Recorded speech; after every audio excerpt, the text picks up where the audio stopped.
Okay, so good afternoon again. Good afternoon, class. So I will be your teacher for this session. My name is Teacher Dayan Cipriano. You can call me Teacher Maganda yan. Okay, just kidding. You can subscribe with my YouTube channel to keep you updated. Hindi, biro lang. So ayan, good afternoon, class. Good afternoon, everyone.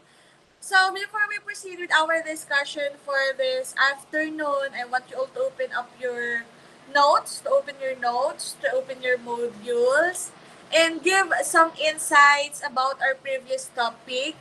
I want to call Vika Janine to give us or to enlighten us to give some sort of our last topic for the past 2 weeks. Yes, Vika Janine.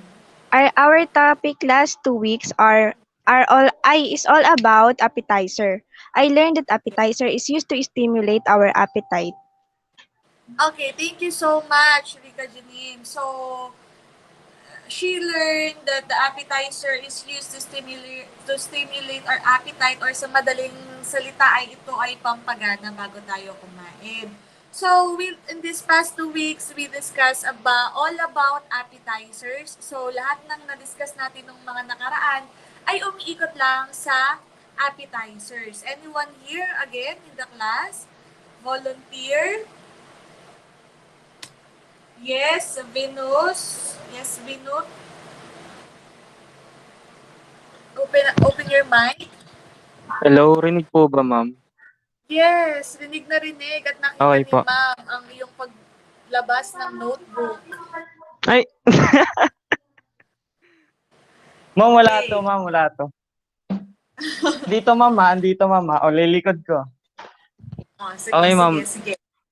I learned last week is the appetizer. The main of appetizer po, ma'am. The main Da? of func the main of appetizer po, ma'am. The function of appetizer. Okay. The main function So, of appetizer, ma'am, is to increase our hunger. Tama okay, po ba, very ma'am? good. Tama, tama. What Medyo else? Meron kinabahan lang, pa? ma'am. Okay, so this is Happy, ma'am. appetizer. One of the use or one of the purpose is to increase our hunger, or once we take a bite of our appetizer, mararamdaman natin na parang ang sarap-sarap kumain. Parang mas nagugutom tayo. Kasi nga, pine-prepare ng appetizer yung sarili mo para sa main dish. Yes, um, yun na. Ay, hindi. Erich, kasi nga nakikigamit ka ng Ma'am, ma'am, yes. appetizer is used to prepare you for main course. Yun, exactly. So, yun rin yung nabanggit ni Ma'am kanina. Thank you so much sa mga nakikipag-participate. Pine-prepare niya tayo para sa main course o para dun sa main dish na kakainin natin. So, yun yung mga usage and everything ng appetizer. Now, we also discuss about classifications, right? Discuss natin yung mga different classifications of appetizer. Can you give at least one? Yes, Dave? Yeah. Delicious po. Ano po? Delicious. Realishes. Okay, or the pickled vegetables or fruits. Yes. Sino pa ba? Erich, okay, ikaw ulit yung nakita ko nagtataas ng kamay. Chips and dips, ma'am.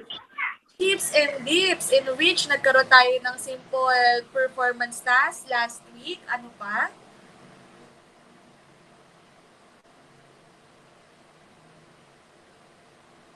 Yes, how about the others? Yes and Kyle, are you there?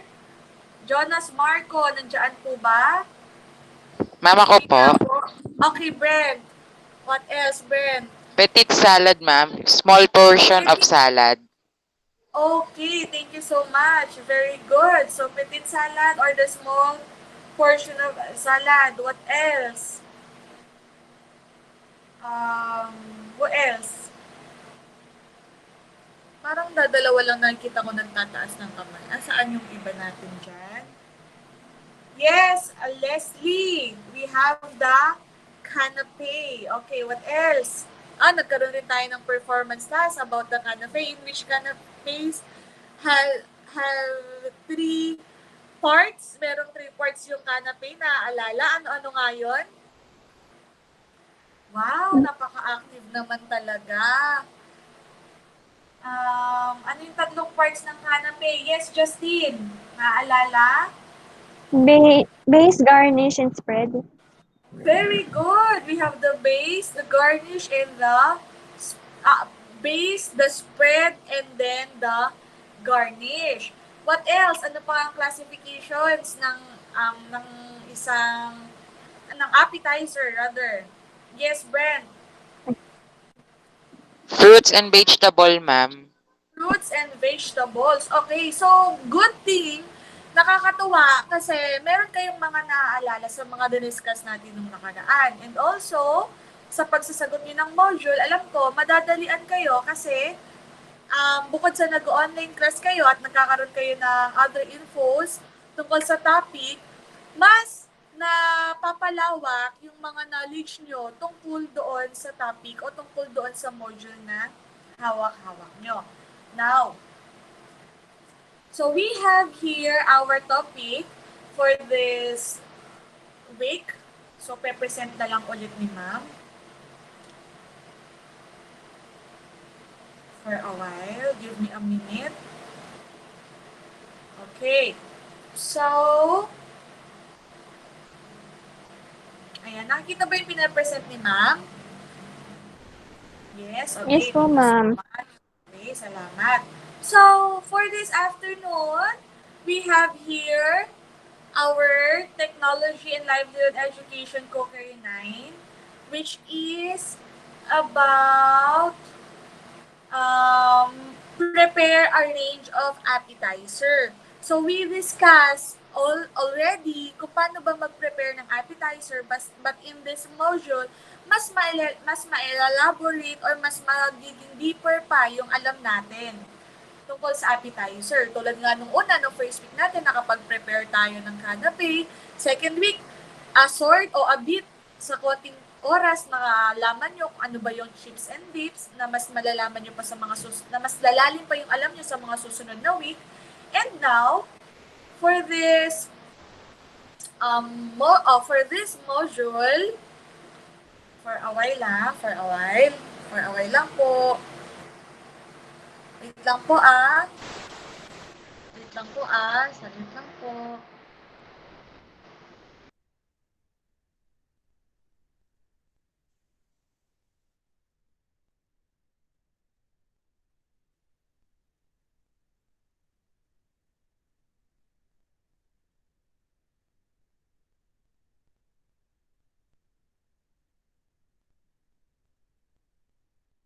So, ay, naka-off yung mic ko. Naririnig ba ako kanina? Okay naman? Okay. Naka-off pala, pero na-on ko na. Okay na? Naririnig na si ma'am? Yes po, ma'am. Okay, thank you so much. So for our lesson this afternoon, we will understand the concepts related to cookery. So at the end of this lesson, our objectives is to continue to learn the different classification of appetizers. So ibig sabihin, it is just a continuation ng mga classifications na napag-aralan natin nung nakaraang linggo. Number 2 is to classify the different types of appetizer. Anyways, alam niyo na yan. Nakuha na natin yan ng mga nakaraan. And number 3 is to identify the different variety of ingredients in preparing hors d'oeuvre. So, nung nakaraan, we discussed about the canapé. Second week, we discussed about what do you call that? The chips and dips ng maikling-maikli lang pero marami pa tayong na-sort na ibang topic. Relishes, napag-aralan din natin siya nakaraan, yung fruits and vegetables, the petit salad, we discussed that already last time. And now, we will have a focus on our hors d'oeuvre appetizer, kind of appetizer. So, I have here a pre-test. So, alam ko, ito rin naman yung nasa module nyo. Ito rin ba? Paki-double check na. Numbers 1 to 5. Yes, ma'am. Okay. So, I want you all to answer this for 1 minute, sige, hindi naman siguro, mga 3 minutes naman, sige, sabihin mo naman, ma'am, grabe ka naman, 1 minute lang, walaan lang ba namin yan? Okay, so answer this 5 question, and then after 3 minutes, we will discuss. Okay? Yun na ha, pwede nyo na siyang irekta sa papel nyo, sa pagsasagot nyo, and then after that, we will discuss, we will continue that discussion after 3 minutes.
Okay, kindly press done kung tapos na.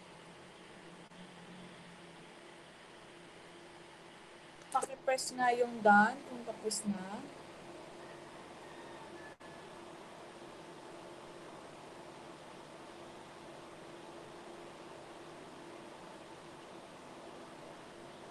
Okay, so meron ng mga tapos. So, siguro pwede na tayong mag-discuss. So, syempre, hindi malalaman nyo kung tama ba yung naging sagot nyo pag nabasa nyo na yung mga module nyo, and also after this discussion, malalaman natin yung sagot nyo. Pero hindi mo na ibibigay ni ma'am yung answer kasi ipapasa nyo yan sa retrieval and distribution of module sa Friday. So for our lesson 1, ayan, dalak niya na rin. Anyone here in the class who wants to read our lesson 1? Yes, Erich, ikaw na naman ang nakita ko. Horse overs are often served preceding a meal. Sinabi na They Okay, sinabi na ni ma'am kung ano yung basa dyan. Anong nga ulit yung basa dyan? It is a French word meaning a lot of ingredients, appetizer, over or ano order order. order. Oo, nagpe-present ako, Renalyn. May presentation ako. Yes, okay, continue. Preceding a meal, they are served as food at cocktails. Wala, nawala. At cocktails parties involving alcoholic beverage, hors d'oeuvres, Order. hors Order. d'oeuvres, napapalala ako, ma'am. Hors d'oeuvres are typically served before the meal begins, while appetizer tend to indicate the beginning of the meal. An hors d'oeuvre isn't considered to be part of the meal, but appetizer are usually chosen specifically to complement the following courses. Okay, so the main purpose of an hors d'oeuvre is to have complement to the following courses. So I will read it. Hors d'oeuvre are small one or two bite items that are served before dinner, usually accompanied by cocktails, as well as hors d'oeuvre may be served at a cocktail party where a full dinner is not being served. Hors d'oeuvre can be served at a table or passed on trays among guests.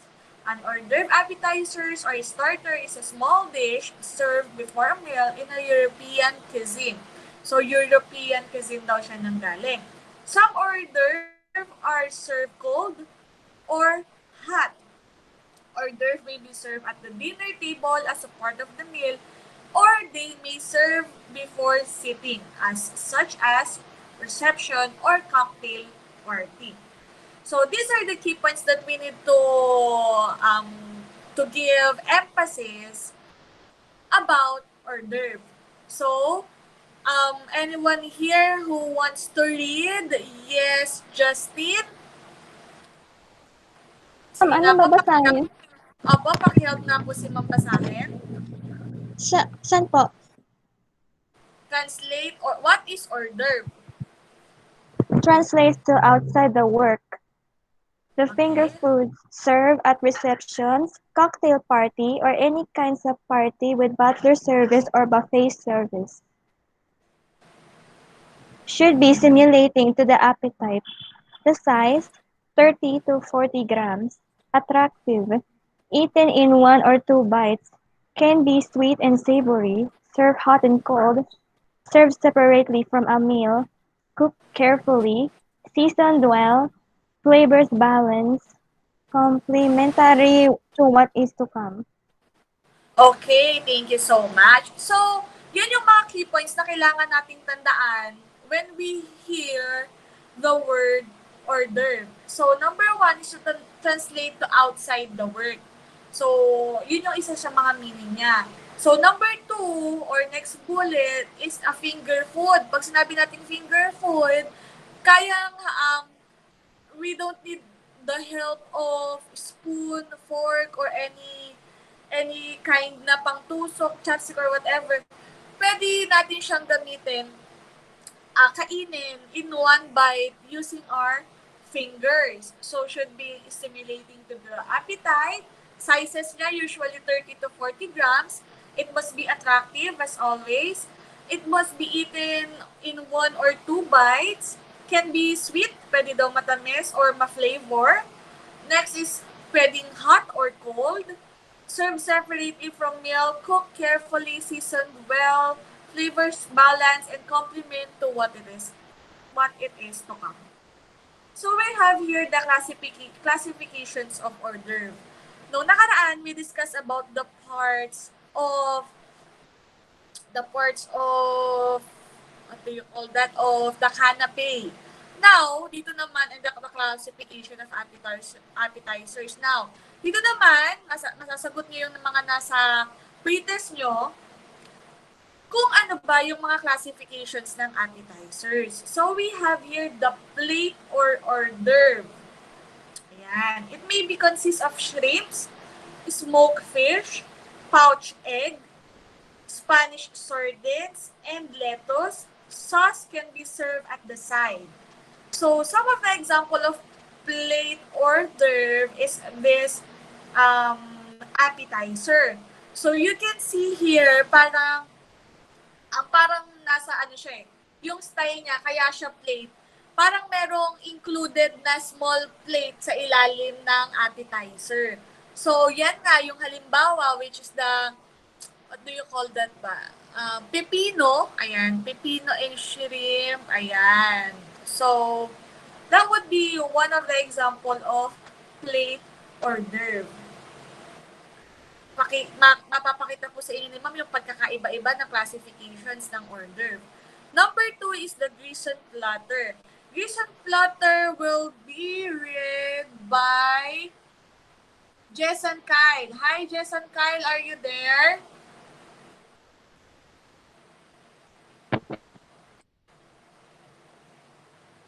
Hi, Jess and Kyle. At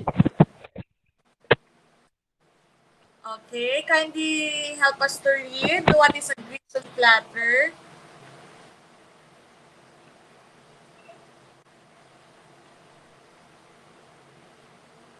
Ayan, parang wala mahina ata yung internet ni Jess and Kyle. Who wants to help? Jess and Kyle. How about Almar? Are you there? Almar, ayan. Ma'am, ako po. Okay, Dave. Thank you so much. Okay, Dave. Yes, ma'am. Okay, Almar? Almar, are you there? Nagle-left the group ka kasi. Left the stream ka. Sige Ma'am, nga, putol-putol po. Okay, sorry. Sige, Dave, please help us. Ma'am, nawala po yung internet namin bigla. Okay, sure then. Sure. Okay, Dave, help me please. Number 2, Grison platter may consist of 2 kinds of cold meat such as ham, smoked beef, prepared ham. Sauce can be served at the side. Okay, so anong mapapansin nyo dito? So, ang difference ni Grison platter sa plate hors d'oeuvre ay si Grison platter may consist of 2 kinds of cold meat. Dalawang malamig daw na meat. Ibig sabihin hindi siya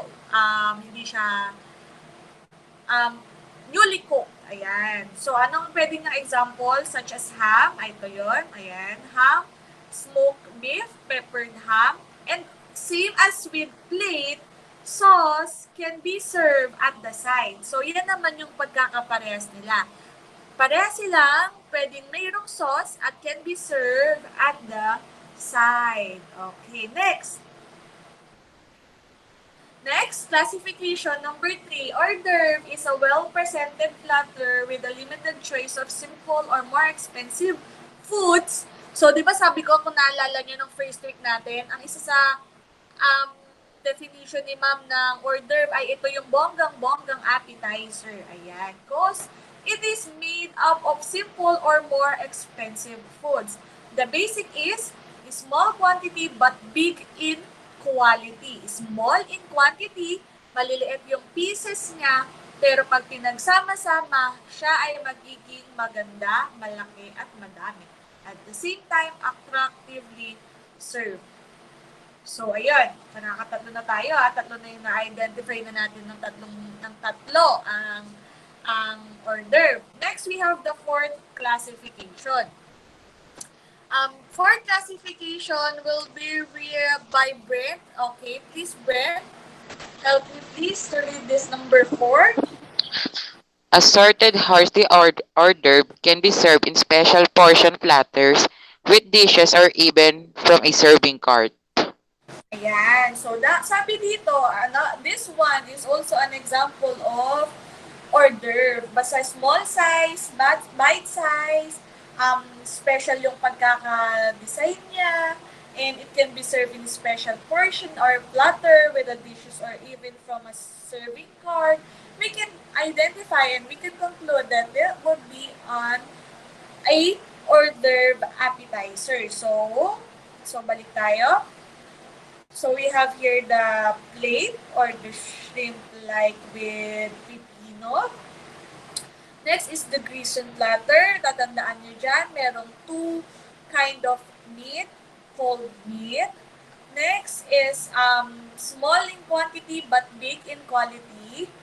And then another classification is served in special portion. Basta specialty or special everything. It is hors d'oeuvre.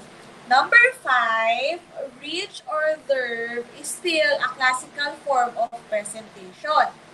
Lobster should be always included. So in this part, it is like a seafood hors d'oeuvre na meron siyang included na lobster. And um, it is presented classically. So, ibig sabihin, parang classic style yung pagpe-present sa kanya. And lobster will always be included. So, meaning, lagi daw siyang may lobster once na-reach hors d'oeuvre yung siniserve mo. Nagkakaintindihan po ba tayo doon? Sa 5 classifications na natatakel natin? Okay, thank you so much. Pakisulat, paki-take down notes yung mga key points para pagdating ng kung magkakaroon tayo ng exam or whatever kasi binabalik niyo yung module kay ma'am, meron kayong kopya o meron kayong mababacktrack, meron kayong mababackread. Ayan. So, let's proceed with sanitary practices when preparing appetizer.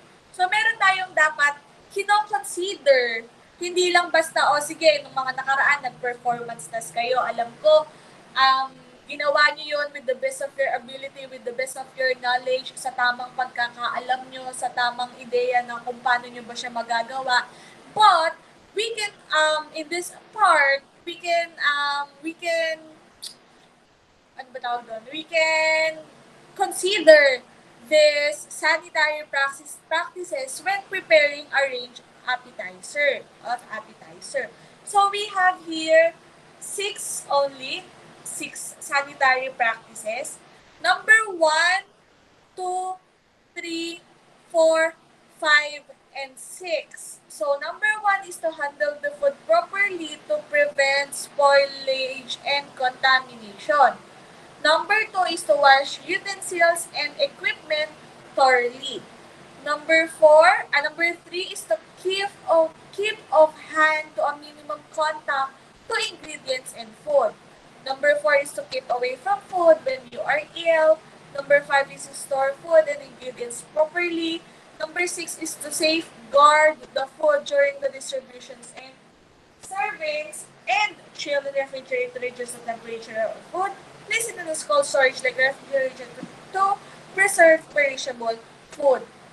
So, hindi naman na kailangan ipaliwanag ni ma'am ng mas malalim, pero I want you to have an actual demonstration man lang ng mga ito.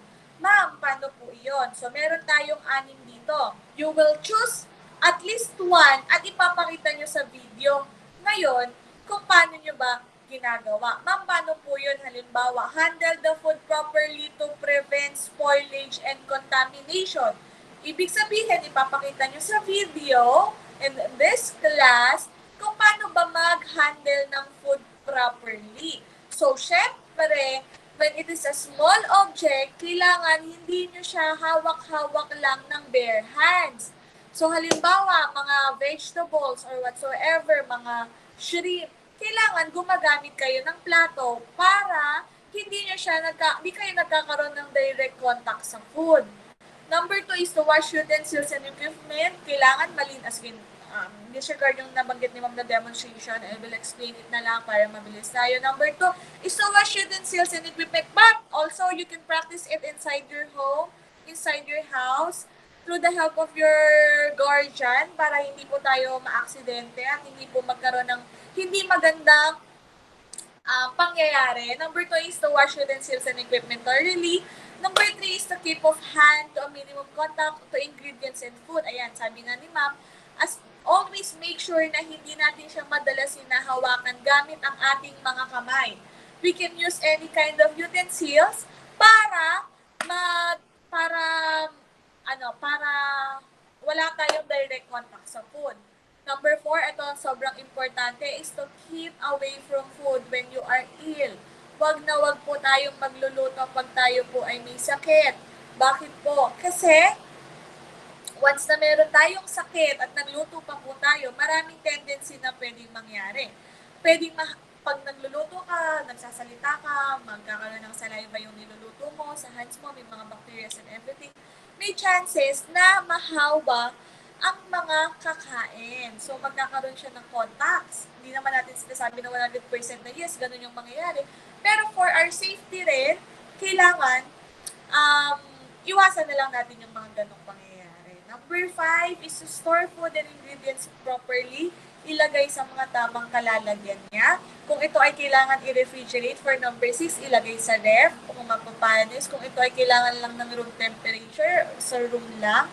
So, as easy as that. So, that would be the proper sanitary practice when preparing a range of appetizer. Meron po bang tanong dito? Kindly key in your question bago po tayo mag-proceed. I-type po yung question kung meron o kung wala naman, type 0. Kung walang tanong, type 0.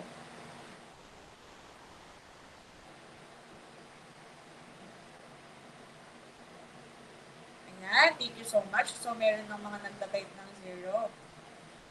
So, in this part, we have always picture analysis. In picture analysis, you need to analyze the pictures below and give some of your insights about the picture. So, we are 12 here. I want at least 5 answer. Can you identify what are the ingredients used in this picture? Pwede daw bang makapagbigay kayo ng isa ng ingredient na ginamit sa appetizer na to? Sige, raise your hand kung anong nakikita nyo. Yes, Dave. Shrimp po. Shrimp. Ayan, kitang-kita naman. Merong shrimp. What else? Yes, Jerome. Ham. Yes? Ham. Okay, very good. Thank you so much. How about Brent? I saw you raising your hand. Ma'am, parang mayonnaise yung spread nila. Mayonnaise. Okay, very good. What else? Ano pa kaya? Dalawa na lang.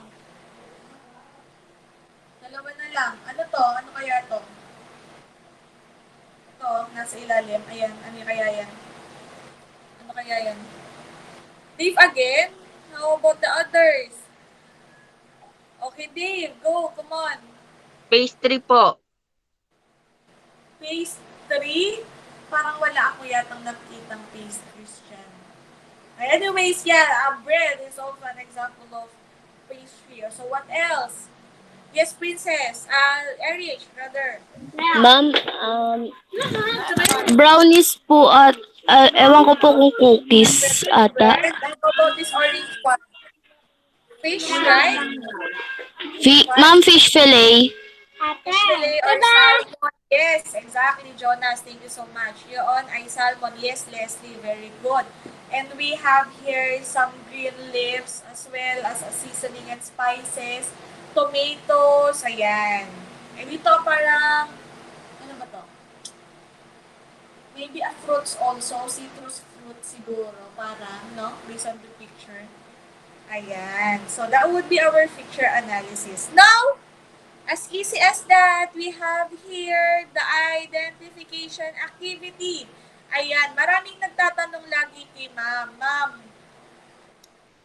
Ma'am, paano po ba sasagutan to? Always at laging magiging answer ni ma'am ay to read your module para masagutan mo ito. Now, it is just a 10-item question. Just identify kung ano yung tinutukoy. You can open up your module to answer this identification questions. And afterwards, if you were done, we will proceed with the next activity. Yan, nabanggit natin yan, na-discuss natin yan. Lobster should always be included. For number 1. Can be served in special portion platters with dishes and even from a serving cart. Ayan, na-discuss din natin yan. May consist of 2 cold meat. Na-discuss din natin yan. May consist of shrimp, smoked fish, pouch egg. Ayan, na-discuss din natin yan.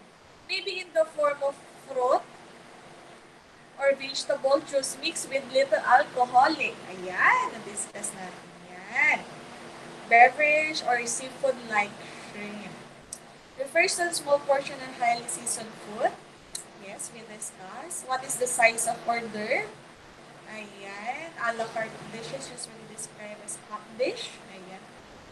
Complementary to what it is to come. And highly flavored appetizer. Ayan. So, meron diyang mga items na pare-pares lang yung sagot. Don't be confused kasi marami tayong binigay na ganong identification dun sa word na yon. And if you're done, you can press done on our chat box.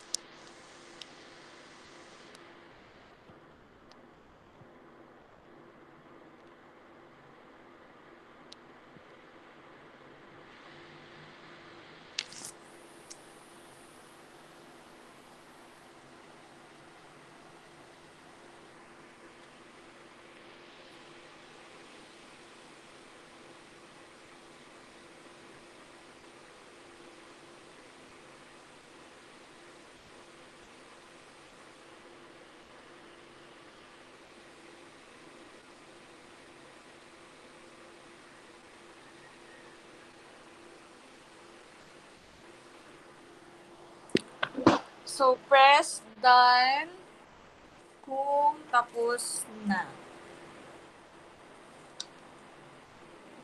You may take your time.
Done na ba? Done na? May I see?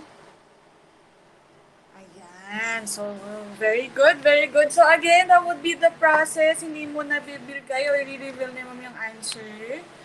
Um, let's see later. Of course, there's answer key there. Paulit-ulit pong sasabihin ni ma'am, ang silbi po nun ay hindi para ma-perfect nyo or para maging outstanding kayo. This quarter, ang silbi po nun is a self-learning module yan. So, ibig sabihin, para malaman nyo or ma-identify nyo kung tama ba yung mga natututunan nyo, pero hindi para kopyahin nyo po yung magiging sagot sa answer key.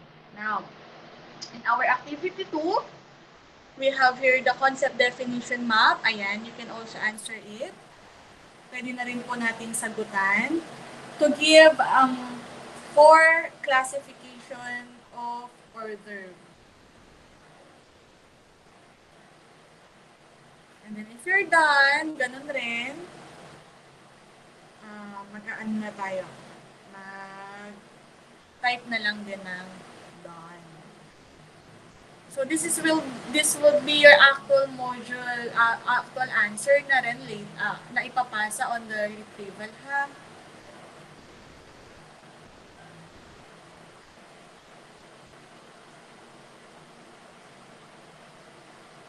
Okay, done. Ayan, meron naman kayong mga module. Ayan, so done. Meron na rin mga nakapagsagot na. Ayan. We're about to finish na din. Ayan, thank you so much. Ayan, okay, very good.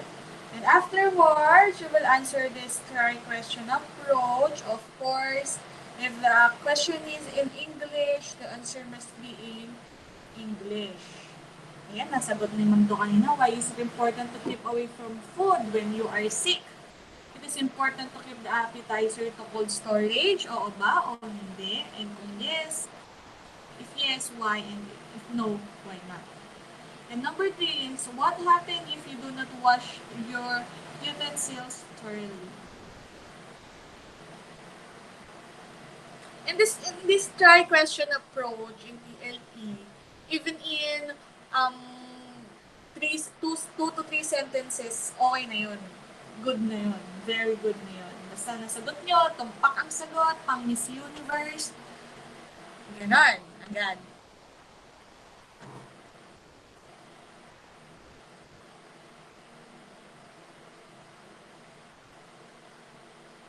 Okay. Ayan, very good naman si Renalyn. Very fast.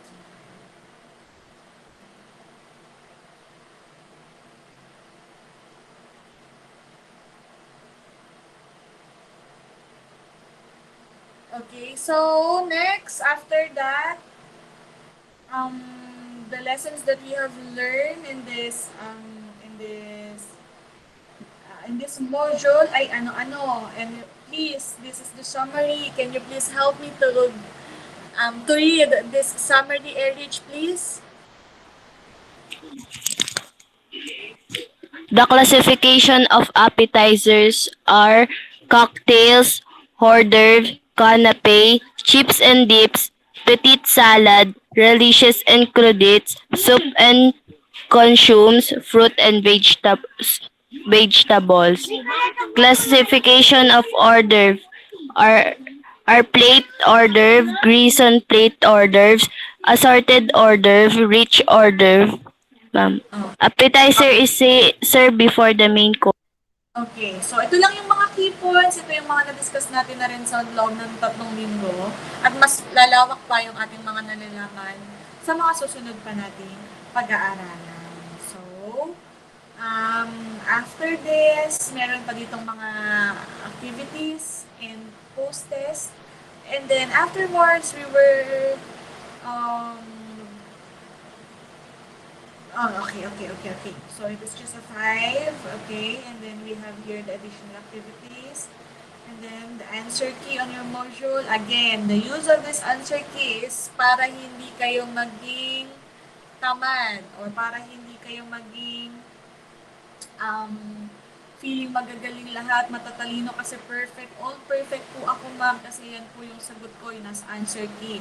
The use, paulit-ulit sasabihin ni ma'am, ang use ng answer key is para ma-evaluate nyo yung sarili nyo kung tama ba yung naging sagot nyo. Hindi para tignan nyo at kopyahin nyo at yun ang magiging sagot mo. So, ang silbi niya ay para ma-evaluate yung sarili mo.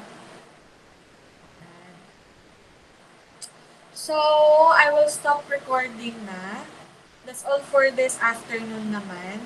I will stop recording lang para hindi na masyadong mahaba yung i-upload ni ma'am. And our question and answer ay kukontinue natin after this stream.